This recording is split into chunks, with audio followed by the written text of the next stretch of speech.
1 minute please. உங்களுக்காகவே தேவன் கொடுக்கிற தீர்க்க தரிசன வார்த்தை. இந்த நம்புற உங்களுக்கு நிச்சயம் சமாதானம் பெருகும். கேட்போமா? யோவான் 20:19. கதவுகள் பூட்டப்பட்டிருக்கையில் இயேசு வந்து நடுவே நின்று உங்களுக்கு சமாதானம் என்றார். உங்கள் ஒவ்வொருக்கும் சமாதானம். அவரை நம்பி வாழ்ற உங்களை யாரும் அடைத்து வைக்க முடியாது. அவர் வார்த்தை நம்புற உங்களுக்கு நிச்சயமா வாசல் இப்ப திறக்கப்பட போகுது.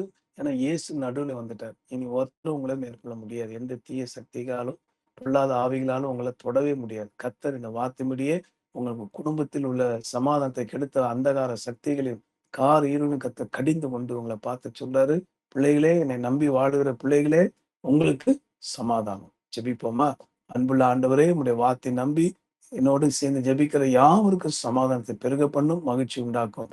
எல்லா இருளின் தாக்கத்தினை அழித்து போட்டதுக்காக ஸ்தோத்திரம். இயேசுவின் மூலமாய் பிதாவே, ஆமென்.